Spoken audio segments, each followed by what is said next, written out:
Color. It's all relative. Part 5. Hue. In the last 2 episodes, I mentioned that color can be separated into 3 components: hue, saturation, and lightness. And we saw that lightness carries the most important information in a typical photograph.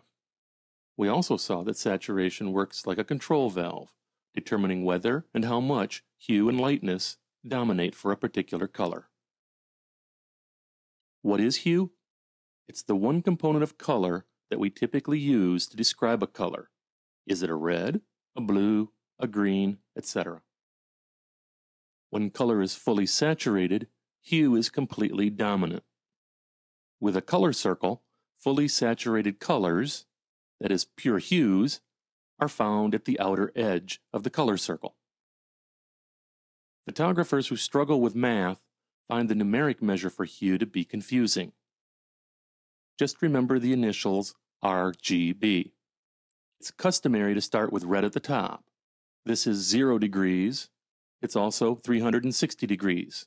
After all, there are 360 degrees in a circle. Green is 1/3 of the circle counterclockwise.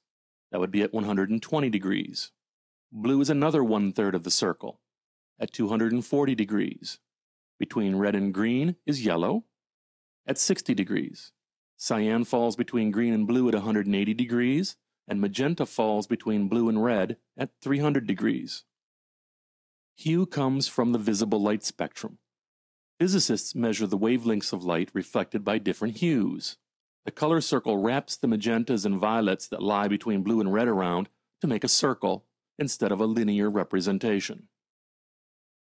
It can be challenging to predict the effect on hue when we make a change to individual RGB values, or when we make a change to individual CMYK values. I mentioned previously that lab does the best job of separating hue and saturation from lightness for digital photography. For big increases in saturation, lab has its benefits. The same is true for removing color casts, which typically involve hue adjustments. Lab can be beneficial. These videos are for a more general audience. Not everyone can work with LAB. Some of the viewers of these videos might be working with Photoshop Elements, Adobe Lightroom, or some other photo editing program that doesn't support LAB mode. For most digital photographs, you can alter hues and do a very effective job with RGB. Hue adjustments can be confusing. Here we see a plus 60-degree hue adjustment with the Photoshop hue saturation dialog. Well, just what does a plus 60 hue adjustment mean? To answer that, let's look back at the color wheel. Positive hue adjustments go counterclockwise. Negative go the opposite direction. 60 degrees counterclockwise from red is yellow, 60 degrees from yellow is green, etc. A general hue adjustment of plus 60 will make our reds yellow, our yellows green, our greens cyan, our cyans blue, our blues magenta, and our magentas red. We end up shifting the entire color wheel 60 degrees to the right, clockwise. Here's an example of a rather extreme hue adjustment. The reds have become more magenta, and the blues more cyan. The Photoshop hue saturation dialog provides a visual representation of hue changes. You can see 2 linear gradients down at the bottom. They show you the before and the after effects.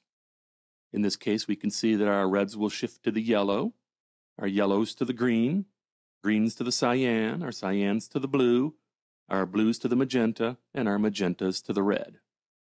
We don't have to restrict our hue adjustments to all of the colors in our photograph. We can be more restrictive. We can easily restrict our hue adjustments to broad color ranges, like the reds. A small positive adjustment would make them more orange. A small negative adjustment would make our reds more magenta. We can restrict affected colors even more in Photoshop by adjusting the sliders at the bottom of the hue saturation dialog. The darker area in the center shows where the effect will be complete, and the wedge on each side shows where the effect will be tapered. You can also see the numeric values for these ranges above. The range is completely adjustable by clicking and dragging. When we look at hue adjustments in more detail, we'll see that these sliders can help reduce posterization when making hue adjustments. The eyedroppers are especially convenient for selecting features of a photograph to adjust by their color range. Now that we understand color basics a little better, we'll move along to some practical uses for what we've learned so far. I'm Glenn Mitchell from the Lights Right Studio. Cheers.